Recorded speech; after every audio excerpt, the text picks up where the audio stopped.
فراموش کر کے اور کفر و عناد کے ساتھ اور بدعمالیوں کے ساتھ زندگی گزار کر جائے گا تو انسان دنیا میں جیسا ہوتا ہے ویسا پاتا ہے، تو آخرت میں یہ اللہ کا بندہ کیا کرے گا؟ جہنم کی عقاب اور جہنم کی طرح طرح کی سزاؤں کو وہ کیا کرے گا؟ حاصل کرے گا۔ اس لیے کہ آقا کا فرمان ہے الدنیا مزرعۃ الآخرہ۔ دیکھو رب کائنات کا فرمان ہے تبارک الذی بیدہ الملک وهو على كل شيء قدير الذي خلق الموت والحياة ليبلوكم أيكم أحسن عملا۔ اللہ پاک قرآن پاک میں کتنے اچھوتے پیرائے میں بیان کر رہا ہے۔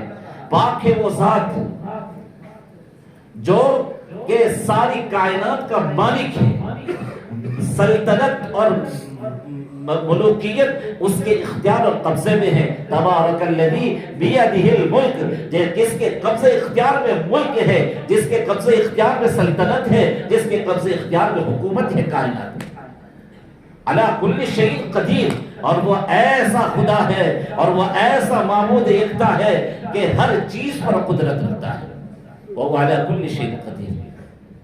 اور آگے پھر اللہ پاک فرماتے ہیں جی کہ الذی خلق الموت والحیات، وہ اللہ جس نے کہ موت اور زندگی کو پیدا کیا اور بنایا، لیبلوکم ایکم احسن عملا، تاکہ وہ جانچے، تاکہ وہ پرکھے کہ تم میں کا کون ہے اچھے اعمال کرنے والا۔ تو اللہ پاک نے دنیا میں میرے بھائیوں ایگزامینیشن کے لیے ہمیں بھیجا ہے۔ یہ دنیا ایگزامینیشن ہال کی طرح ہے، یہ سیر کا تفریح کا اور تماشا گاہ نہیں ہے کہ ہم سیر و سیاحت کر کے اپنی جوانی کو ختم کر دیں اور اللہ کی یاد کو فراموش کر دیں، بلکہ اللہ پاک نے دنیا میں بھیجنے کا مقصد بیان کر دیا لیبلوکم ایکم احسن عملا۔ اللہ نے امتحان کے لیے بھیجا ہے، آزمائش کے لیے بھیجا ہے، ابتلا کے لیے بھیجا ہے۔ اللہ دیکھنا چاہتا ہے کہ کون دنیا میں جا کر میری مان کر زندگی گزار رہا ہے اور کون دنیا میں جا کر میرے منشے کے خلاف اپنے منشے کے مطابق زندگی گزار رہا ہے، کون من چاہی زندگی گزار رہا ہے۔ ایکم احسن عملا، تم میں کا کون ہے جو اچھے اعمال لے کر میری بارگاہ میں حاضر ہو رہا ہے۔ دیکھو اس آیت پہ غور تو کیجئے میرے بھائیوں، اللہ پاک نے کیا فرمایا؟ الذی خلق الموت والحیات، پہلے زندگی ہے بعد میں موت ہے، لیکن اللہ پاک قرآن پاک میں پہلے ذکر کس کا فرمایا؟ موت کا کر رہا ہے، بعد میں حیات کا۔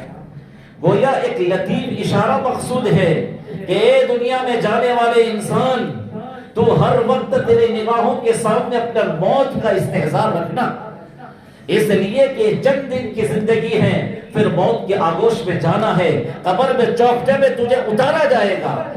دنیا میں اگر تجھے اللہ جاہ دے، اللہ تجھے ثروت دے، اللہ دولت دے، اللہ عزت دے، اللہ وقار دے، اللہ مال دے، اللہ گاڑیاں دے، اللہ حشم و خدم کو تیرے پیچھے لگا دے، تو یہ دنیا کی وقتی اور عارضی حکومت میں تو مگن اور منہمک ہو کر کہیں اپنی موت کو بھلا مت دینا۔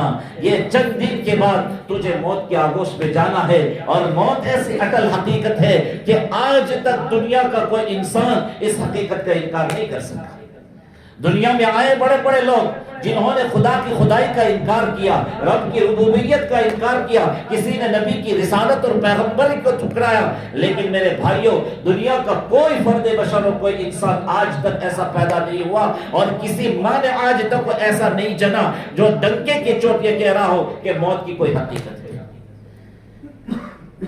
دہریوں نے بھی موت کو تسلیم کیا ہے۔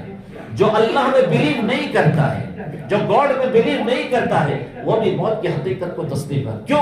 اس لیے کہ اس کی آنکھوں سے اس نے لوگوں کے جنازے کو اٹھتے ہوئے دیکھا ہے، اور لوگوں کے جنازے کو اپنے کاندھوں پر اٹھاتے ہوئے اس نے محسوس کیا ہے۔ اس لیے میرے بھائیوں آج تک دنیا کا کوئی انسان موت کا انکار نہیں کر رہا۔ رب کائنات یہاں موت کا پہلے ذکر فرما کر اسی طرح اشارہ کرنا چاہتے ہیں، اے دنیا کا انسان، نعمتوں کی وجہ سے تم اپنے رب کو فراموش نہیں کرنا۔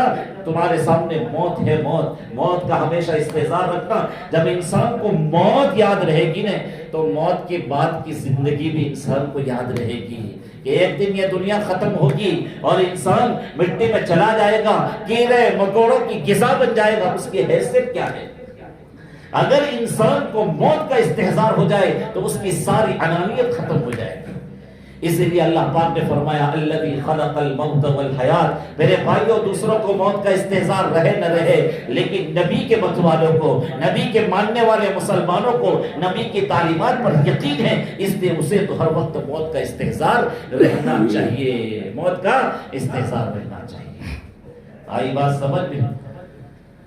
اور جب انسانوں کو میرے بھائیوں موت کا استحضار رہے گا نا تو پھر انسان کی زندگی میں اعتدال پیدا ہوگا, پھر کسی کے ساتھ ظلم و زیادتی نہیں کرے گا, پھر مسجد کے منارے سے اذان کی آواز گونجے گی تو اس کے قدم مسجد کی طرف اٹھیں گے, دکان بند کرنا, تجارت چھوڑنا اس کے لیے آسان ہو جائے گا.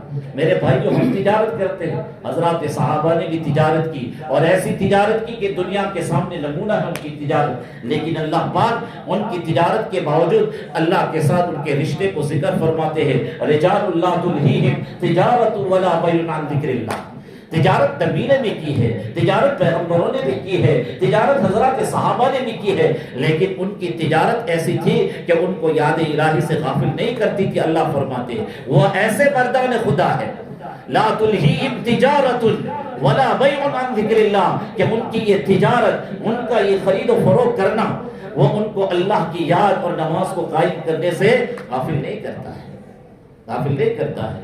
اس لیے میرے بھائیوں ہمہ وقت اپنے سامنے موت کا استحضار ہے. کسی نے کیا خوب کہا ہے, الا یا ساقی القصر المعلا ستدفن عن قریب, الا یا ساقی القصر المعلا ستدفن عن قریب,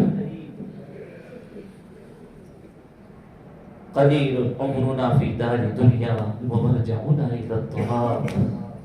آگے فرماتے ہیں لہو ملک ینادی کل یوم لدور الموت وابنور الخراب. کتنے پیارے اشعار ہیں, ترجمہ کر دیتا ہوں. شاعر کیا کہتا ہے, اے فلک بوس محلات میں سکونت اختیار کرنے والے انسانوں, الا یا ساکن القصر المعلا ستدفن عن قریب, ایک دن کوٹھی کو, محل کو, پیلس کو چھوڑ کر تمہیں قبر کے چوکٹے میں آنا ہے, تمہیں مٹی میں دفنایا جائے گا. اور پھر آگے پر قلیل عمرنا فی دار دنیا, اس دار دنیا میں ہماری زندگانی بہت مختصر ہے. ومرجعنا الی التراب, اور ہماری انتہا کیا ہے, مٹی میں مل جانا ہے. پھر کیا انانیت, پھر کیا کبر, پھر کیا تکبر, پھر انسان اپنے مال پر کیا اترا ہے. اور آگے فرماتے لہو ملک ینادی کل یوم, ہر انسان کو ہر دن فرشتہ ندا دیتا ہے, اس کی تذکیر کرتا ہے ہر دن.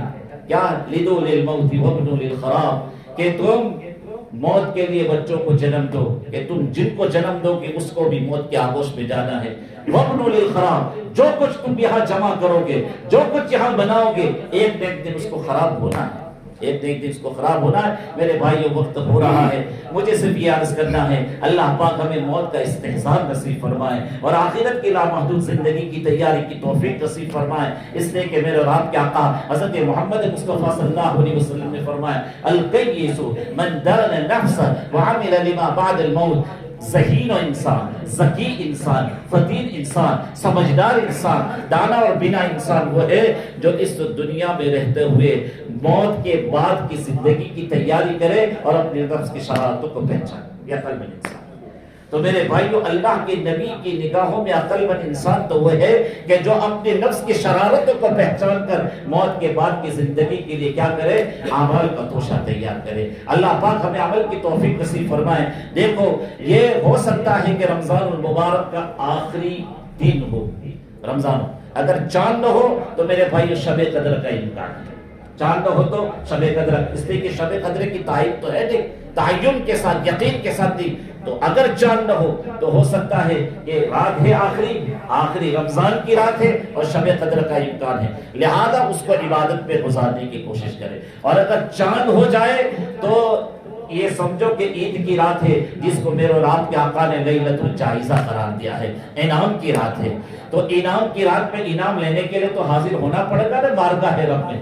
یہ کتنی نادانی ہوگی کہ انسان ایک کمپٹیشن میں حصہ لے, محنت کر کے اپنے جوہر دکھائے اور وہ کامیابی سے ہمکنار ہو, اور جب انعام کا موقع آئے تو وہ روپوش ہو جائے. یہ نادانی ہے. تو اللہ پاک نے ہم سے پورے رمضان کے مہینے میں ہمیں توفیق دی, اعمال کی, عبادت کی. اب جب انعام لینے کا وقت آئے ہم غفلت کی نیند سوئے رہ کے, ہماری نادانی.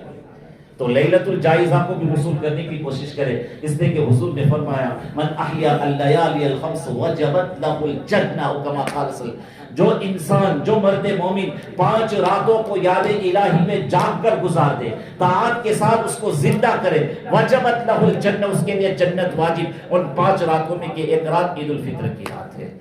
اللہ سبحانہ و تعالیٰ کئی سنی باتوں پر عمل کی توفیق نصیب فرمائے۔ وما توفیق الا باللہ، وآخر دعوانا